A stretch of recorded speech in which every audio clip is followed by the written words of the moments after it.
बीदर तालुके के अष्टूर से मलकापुर जाने वाली सड़क पर बड़े बड़े गड्ढे बन जाने से यातायात में बाधा और लोगों को एक ग्राम से दूसरे ग्राम में आने जाने में परेशानी का सामना करना पड़ रहा है। हालांकि इस सड़क का डामरीकरण किया गया है, लेकिन काम सही से न होने के कारण कंक्रीट का मलबा सड़क पर जमा रहने से वाहनों की आवाजाही में परेशानी हो रही है।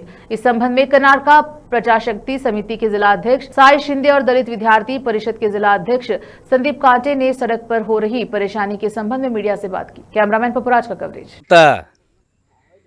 ಏನು ತಮ್ಮ ಮಾಧ್ಯಮದ ಮುಖಾಂತರ ಏನು ನಾವು ದಕ್ಷಿಣ ಕ್ಷೇತ್ರದ ಅಷ್ಟೂರು ಗ್ರಾಮದ ಹತ್ತಿರ ಏನು ಅಷ್ಟೂರು ಗ್ರಾಮದಿಂದ ಏನು ಮಲ್ಕಾಪುರಕ್ಕೆ ಏನು ರೋಡ್ ಹೋಯ್ತದ, ಈ ಡಾಂಬರೀಕರಣ ರಸ್ತೆ ಸಂಪೂರ್ಣವಾಗಿ ಹದಗೆಟ್ಟದ. ತಾವು ಈಗಾಗಲೇ ಈಗ ತಾವು ನೋಡಿರಿ.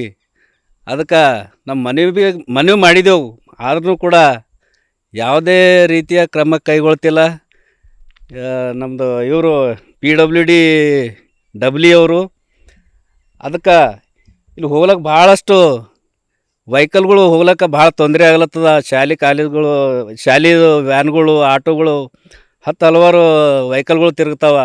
ಈ ಕೆಲವು ದಿನದಲ್ಲಿ ಇದು ಏನು ರೋಡ್ ಆಗ್ಯದ, ಹೆಂಗಾಗ್ಯದ ಅಂದ್ರೆ ನೀವು ಭೀ ನೋಡ್ಬೋದು. ಇದಕ್ಕೆ ನಾವು ಖಂಡಿಸ್ತೇವೆ. ಸರ್ಕಾರದ ಕೋಟ್ಯಾಂತರ ರೂಪಾಯಿ ಏನು ಹಣ ಏನು ಲೂಟಿ ಹೊಡಿತಾ ಇದ್ದಾರೆ, ಇದಕ್ಕೆ ನಾವು ಖಂಡಿಸ್ತೇವೆ.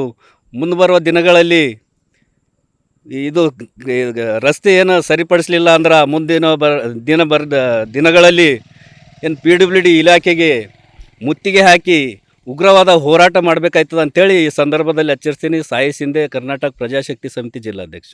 ಇವತ್ತೇನು ಅಷ್ಟೂರು ಮಲ್ಕಾಪುರಕ್ಕೇನು ಸಂಪರ್ಕ ಕಲ್ಪಿಸುವಂಥ ರಸ್ತೆ, ಈ ರಸ್ತೆ ಏನು ಮಾಡಿ ಭಾಳ ದಿನ ಆಗಿಲ್ಲ, ಕೆಲವೇ ದಿನಗಳಾದರೂ ಕೂಡ ಈ ರಸ್ತೆ ಮಾಡಿಯೂ ಮಾಡದಂಥ ಒಂದು ಪರಿಸ್ಥಿತಿಯಲ್ಲಿ ಗೊತ್ತದ. ಇದರಲ್ಲಿ ಏನೂ ಮಟೀರಿಯಲ್ಲೇ ಹಾಕಿಲ್ಲ ಅನ್ನೋ ರೀತಿಯಲ್ಲದ. ಸಂಬಂಧಪಟ್ಟ ಅಧಿಕಾರಿಗಳಿಗೆ ಮಾತಾಡಿದಾಗ ಅದು ಮೊನ್ನೆ ಮಾಡಿದೆವು ಸರ್, ಅದು ರೈತಿ ಲಾರಿ ಬಂದದ, ಹಂಗೆ ಬಂದದ, ಹಿಂಗೆ ಬಂದ ಅಂಥೇಳಿ ಉತ್ತರಗಳನ್ನು ಕೊಡ್ತಾ ಇದ್ದಾರೆ. ಇದು ಎಷ್ಟು ಸಮಂಜಸವಾಗಿದೆ ಅಂತಕ್ಕಂಥದ್ದನ್ನು ಅಧಿಕಾರಿಗಳು ಅರ್ಥ ಮಾಡ್ಕೊಳ್ಬೇಕು. ಈ ಕ್ಷೇತ್ರ ಜನಸಾಮಾನ್ಯರಿಗೆ ಮತ್ತು ಸಾರ್ವಜನಿಕರಿಗೆ ಸಂಪರ್ಕ ಕಲ್ಪಿಸ್ಬೇಕಂತೇಳಿ ಮಾಡಿರ್ತಕ್ಕಂಥ ರಸ್ತೆ. ಇಲ್ಲಿ ಶಾಲಾ ಮಕ್ಕಳು, ವಿದ್ಯಾರ್ಥಿಗಳು, ಯುವಕರು, ಹಿರಿಯರೆಲ್ಲ ಓಡಾಡ್ತಕ್ಕಂಥ ರಸ್ತೆ ನೀವು ನೋಡ್ತಾ ಇದ್ದೀರಿ. ರಸ್ತೆ ಎಷ್ಟು ಹದಗೆಟ್ಟದ ಅಂತಕ್ಕಂಥದ್ದು.